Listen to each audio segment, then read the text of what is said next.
여러분 안녕하십니까. 날이 바뀌어서 11월 7일 주말 새벽이 되고 있습니다. 전현식입니다. 여권 정치 지형의 변수가 될 것으로 보이던 김경수 경남지사가 어제 고등법원 항소심에서 실형을 선고받았습니다. 이 당분간 여권 차기 주자는 이낙연, 이재명 두 사람으로 갈 것 같습니다. 이 문제는 사실 문 정권의 정통성과 연결된 문제죠. 조금 이따가 살펴보겠습니다. 이제 미국도 선진 민주주의인 것을 자랑할 수는 없게 된 것 같습니다. 이 대통령 선거를 둘러싼 추잡한 음모론들이 트위터 등에 쏟아지고 있습니다. 패배를 인정하고 승복하는 미덕도 사라졌습니다. 어제 방송에서 말씀드린 바처럼 트럼프는 선거 불복을 계속하고 있습니다. 어제 아침이죠. 트럼프 기자회견이 예고가 되더군요. 트럼프는 그 예고 시간보다 30분 늦게 워싱턴 시간으로 저녁 6시 45분에 브리핑룸에 나왔습니다. 혹시 승복 연설을 할 줄 몰라서였는지 우리 뉴스 채널들도 일제히 중계를 하더군요. 막상 미국 방송은 3대 지상파 모두 중간에 중계를 끊어버렸습니다. 참 재밌죠. 어쨌든 대통령인데 그 기자회견을 중도에 끊었으니 말입니다. 끝까지 중계한 채널은 CNN과 폭스TV 두 곳뿐이더군요. 신문들도 비판 일색이었습니다. 제가 들어가 본 언론사 홈피에 트럼프를 비판하지 않은 곳이 없을 정도입니다. 뉴욕타임스의 보도는 이렇습니다. 트럼프는 거짓말로 가득 찬 성명을 발표하며 이틀간의 침묵을 깼다. 뉴욕타임스는 트럼프가 주장에 대한 근거는 언급하지 않았고 대신 왜 어떤 주에서는 투표용지가 늦게 도착하였나 하는 일련의 음모론을 열거했다고 썼습니다. 제가 보기에도 중언부언 계속 반복을 하더군요. CNN 앵커는 더 직설적이었습니다. 트럼프는 백악관 브리핑을 이용해 자신이 부정선거로 대통령직을 박탈당하고 있다는 거짓 주장을 폈다. 트럼프가 한 말의 요지는 이렇습니다. 합법적인 투표로 계산하면 내가 이겼다. 이렇게 도착한 표를 불법적으로 계산하면 그들이 선거를 훔쳐갈 수 있다. 그러니까 우편 투표가 불법이며 따라서 자신이 패배할 경우 선거 결과에 불복할 수 있다는 입장을 다시 한번 밝힌 것이죠. 트럼프는 자신이 승리한 곳이 어떻게 패배로 뒤바뀌고 있는지 장황스럽게 열거했습니다. 예컨대 이렇습니다. 필라델피아와 디트로이트에서 공화당 개표 참관인들의 참관이 차단되거나 거부됐다. That Republican election count observers are being blocked and denied access in Philadelphia and Detroit. 제 발음이 좀 나빴습니까? 필라델피아는 펜실베니아에, 디트로이트는 미시간에 있죠. 그런데 트럼프 대선 캠프가 미시간주와 조지아주에서 개표 과정에 문제가 있다며 제기한 소송은 연이어 기각됐습니다. 미시간주 1심 법원은 트럼프 캠프가 전날 제기했던 개표 중단 청구를 기각하는 구두 명령을 내렸더군요. 서면 판결은 6일 한다고 밝혔습니다. 이 트럼프 캠프가 조지아주 지역 선거관리위원회를 상대로 낸 소송도 기각됐습니다. 선거일인 3일 오후 7시 이후에 도착한 우편 투표를 섞지 말라는 소송이었죠. 미국 언론은 트럼프 측의 필사적 시도에도 불구하고 소송으로 대선 결과를 바꿀 수는 없다는 관측이 대부분이라고 보도했습니다. 정치 전문 매체죠. 이 폴리티코는 트럼프가 장악한 연방 대법원에 이 문제를 끌고 가도 상황은 바뀌지 않는다고 보도했습니다. 폴리티코는 트럼프의 소송 발언에 법률 전문가들이 그 의미를 해석할 수 없어서 당황스러워한다고 했더군요. 공화당 선거 자문역인 베일은 변호사 말이 참 재밌습니다. 트럼프의 발언 의미를 묻는 말에 공화당 변호사가 이렇게 말한 겁니다. 전혀 모르겠다. 그건 그 사람도 마찬가지일 것이다. 로이터 통신도 트럼프가 개표와 관련해 법적 다툼을 요구했으나 법원이 이를 받아들일 가능성은 크지 않다고 보도했습니다. 어쨌든 미국 대선은 공식적으로 아직도 끝나지는 않았습니다. 펜실베니아, 조지아, 네바다, 애리조나 4개 주는 아직도 개표 중입니다. 집계가 완료 안 된 주들도 꽤 많이 있습니다. 물론 어제 말씀드린 대로 상황은 바이든에 절대 유리합니다. 99%. 바이든은 당선될 것이어서 말하자면 긴 마라톤 끝에 테이프를 끊기 일보 직전입니다. 어제 저녁 7시 무렵 CNN 속보가 나왔죠. 이 조지아에서 현지 시각으로 6일 오전 4시 40분쯤 바이든이 트럼프에 917표 앞서서 드디어 역전되었다고 했습니다. 오전 1시까지만 해도 트럼프가 600여 표 앞섰는데 바이든이 막판 뒤집기를 한 겁니다. 조지아주는 선거인단이 16명이죠. 비교적 큰 주인데 지난 대선에서는 트럼프가 힐러리를 20만 표 차이로 아슬아슬하게 이긴 곳입니다. 바이든은 이곳에서 이기면 CNN 기준으로는 선거인단 269명을 확보해 당선까지 1명을 남기고 AP 기준으로는 당선이 확정됩니다. 자, 그런데 민주당 바이든의 승리는 무엇일까요? 이 언론이 얘기하는 것도 각각 다르더군요. 그런데 일반적인 언론 보도를 보면 바이든은 진보 진영 그리고 중도는 물론 보수 일각의 반 트럼프 정세를 결집하는데 최적화된 후보였다는 평가입니다. 트럼프는 지난 4년간 국정 수행 지지율이 50%를 넘은 적이 단 한 번도 없었습니다. 지지층 결속만을 노린 트럼프의 편 가르기가 가장 큰 원인이라고 하는군요. 그 외에도 관료와 전문가를 무시하고 그리고 동맹과의 갈등에 따른 미국의 입지 약화 그리고 언제 판을 뒤집을지 모르는 국정 불확실성 등이 반발을 불렀습니다. 반면 아메리칸 퍼스트 정책으로 경제 실적은 비교적 좋았죠. 그래도 트럼프 시대를 견디기 힘들다는 미국인이 의외로 많았다고 하는군요. 이런 언론 보도를 보면 선거가 끝나면 이긴 이유는 한두 가지지만 진 이유는 100가지도 넘는다는 말을 다시 한번 절감합니다. 트럼프가 만약 이겼다면 언론은 편가르기 전략은 여전히 먹혀들었다고 썼겠죠.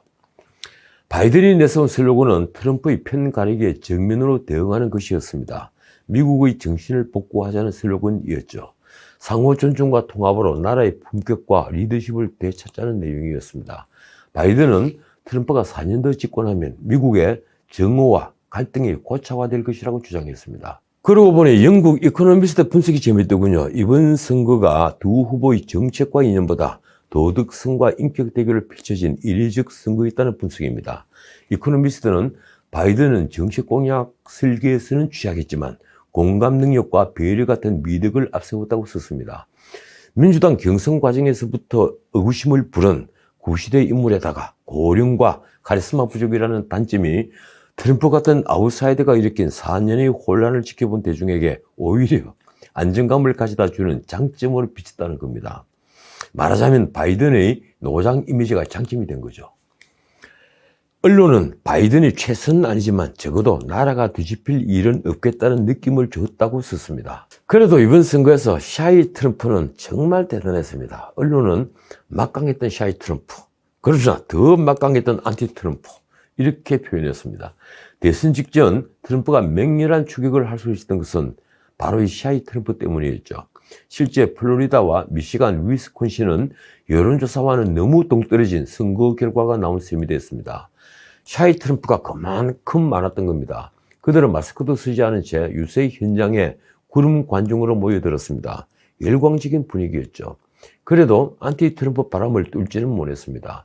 그 안티 트럼프들은 일찌감치 우편 투표와 사전 투표를 마치고 결과를 기다렸습니다. 결국 트럼프가 만들어 놓은 적이 너무 많았던 거죠. 트럼프는 트럼프 대 반 트럼프의 싸움에 진 셈이 됐습니다. 샤이 트럼프가 많은 건 무슨 까닭일까요? 우선 미국 대다수 언론들이 바이든 편에 서면서 자연스럽게 트럼프 지지층은 그걸 드러내는 것을 주저하게 됐습니다.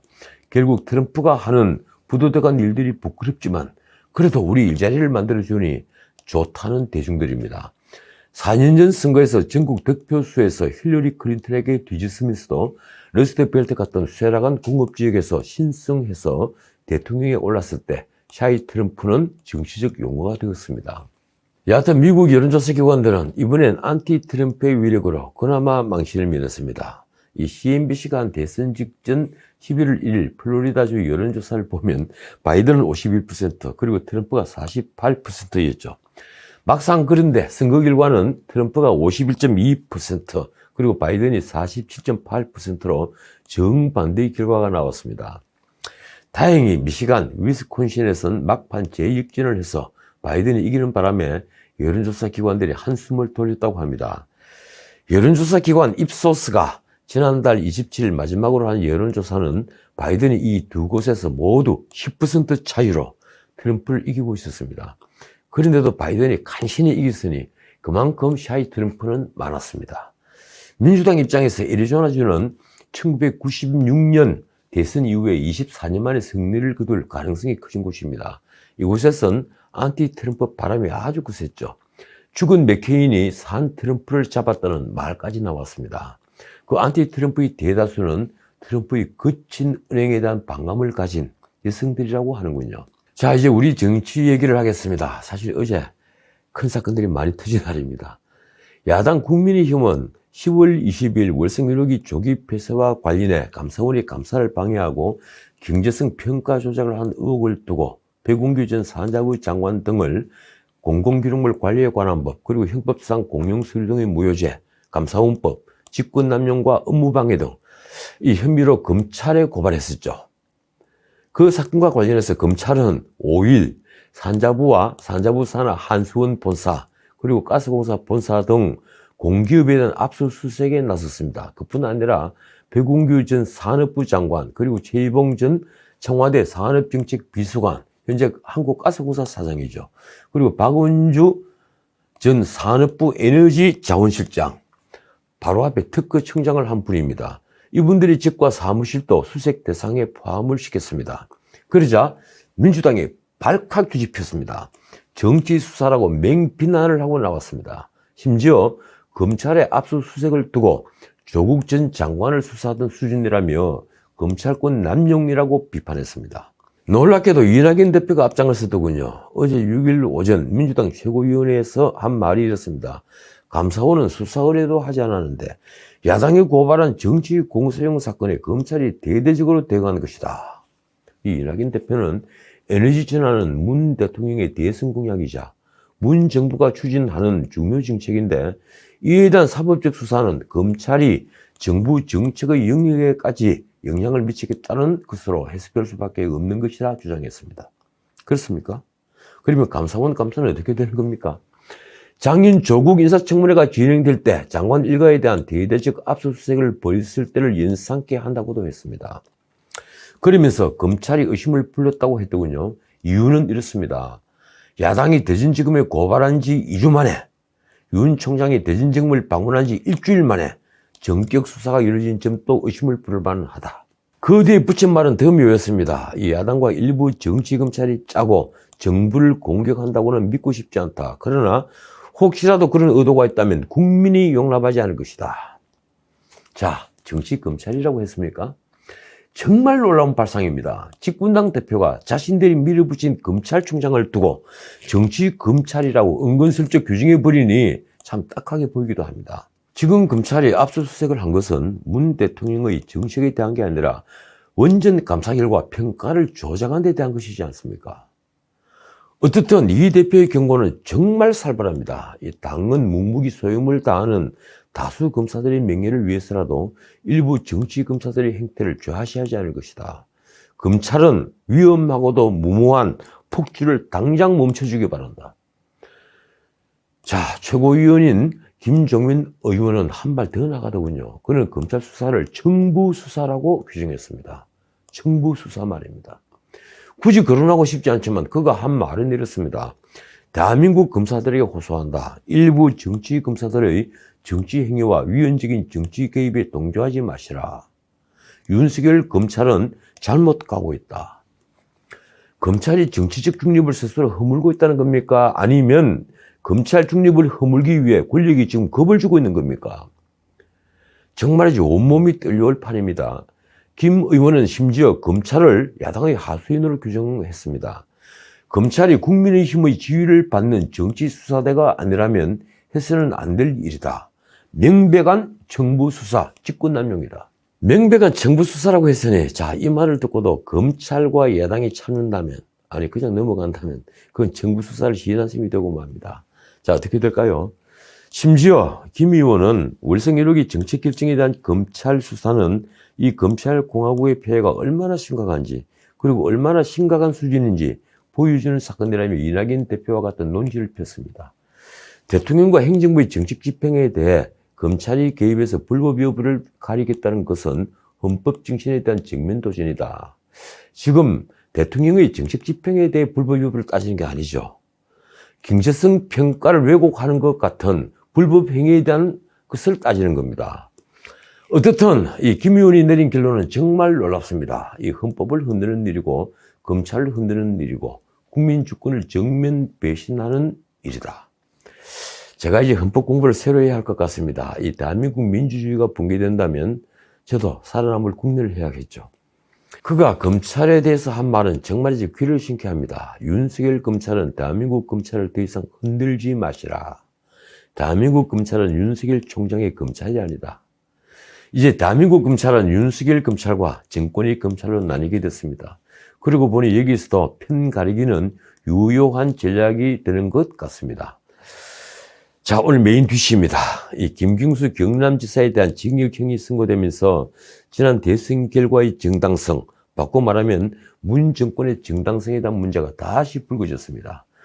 드루킹 김동훈 일당과 공모해서 댓글을 조작하는 방식으로 대선에 개입했다는 혐의를 받는 김경수 지사 유죄 판결 파장은 사실 엄청날 수밖에 없습니다. 민주당의 야당일 때 얼마 되지 않는 국정원 댓글을 두고 정권의 정당성 문제를 비화시켰으니 말입니다. 어제 6일 서울고등법원은 김경수 지사가 매크로 프로그램 킹크랩으로 드루킹과 댓글 조작을 공모한 혐의에 대해 징역 2년의 실형을 선고했습니다. 다만 공직선거법 위반 부분은 징역 10월에 1심을 뒤집고 무죄를 선고했죠. 재판부는 김 지사가 재판에 성실히 응해왔고 도주 염려가 없다며 법정 구속하지는 않았습니다. 김 지사는 작년 1월 1심에서 댓글 조작 혐의로 징역 2년, 그리고 공직선거법 위반 혐의로 징역 10월에 집행유예 2년이 선고돼서 법정 구속됐다가 3개월 뒤에 보석으로 석방됐죠. 김경수 지사는 이 드루킹 김동훈 등과 공모해서 2016년 12월부터 2018년 2월까지 네이버 다음 네이트 등 포털 사이트에 올라온 기사 7만 6천여 개에 달린 댓글 118만 8천 개의 공감 비공감을 킹크랩 프로그램으로 조작해서 이 포털의 댓글 순위 산정 업무를 방해한 혐의를 받았죠. 무죄를 받은 공직선거법 위반은 2018년 6일이 지방선거를 앞두고 이 민주당이 유리한 온라인 여론을 형성해달라며 그 대가로 김동훈의 측근을 센다이 총영사직에 추천하겠다는 의사를 표시한 혐의입니다.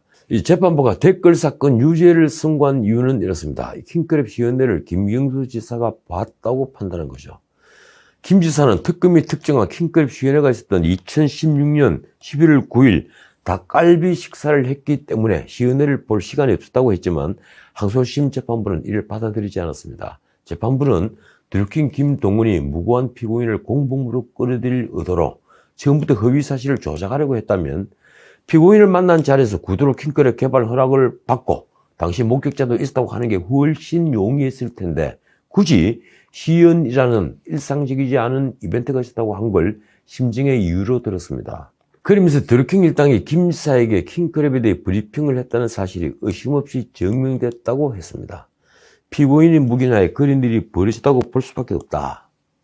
킹크랩이라는 매크로를 사용하지 않았다 해도 조직적인 댓글 부대 활동을 용인한 것은 정치인으로서는 절대 해서는 안 되는 일이라고도 했죠. 선출직 공무원인 김경수 지사는 일반 형사사건으로 금고 이상 형을 선고받으면 그 자리에서 물러나야만 합니다. 그러니까 대법원에서 이 심이 확정되면 도지사직을 잃게 되죠. 그런데 언론이 주목하는 것은 민주당 정치지형의 변화입니다.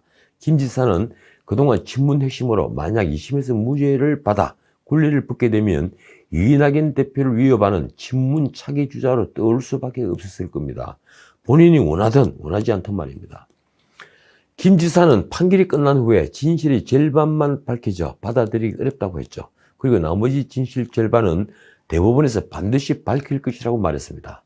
재밌는 건 이 드루킹 사건은 추미애 장관이 당대표로 있을 때 추 대표가 시작했다는 겁니다. 2018년 1월이죠.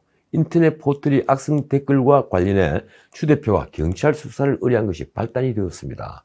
민주당은 당시 평창올림픽 남북 단일팀과 관련된 기사 댓글에 대한 공감수가 조작됐다는 의혹을 제기했습니다. 그런데 경찰이 수사를 통해 공감수를 조작한 일당 3명을 붙잡고 보니 이 가운데 2명이 민주당 당원이었습니다. 특히 그 중에 드루킹 김동훈 씨는 문 대통령의 복심이라고 불리던 김 지사와 연락을 주고받는 관계라는 의혹까지 제기됐죠. 그러자 야권은 특검을 주장했고 같은 해 6월 7일 허익범 특검이 임명됐습니다. 그러나 일주일도 채 지나지 않은 6월 13일 김 지사가 경남지사에 당선돼서 특검의 부담은 아주 커졌죠. 한편 드루킹 일당을 수사하는 과정에서 노회찬 의원에게 불법 자금이 전달된 정황이 포착되는데 결국 그 일로 노회찬 전 의원은 비극적 선택을 했습니다. 지금 여권으로서는 저주가 씌워진 사건인 셈이죠. 이 특검은 수사 착수 한 달이 지나 김경수 지사를 소환했고 이후에 구속영장을 청구했으나 기각이 됐죠.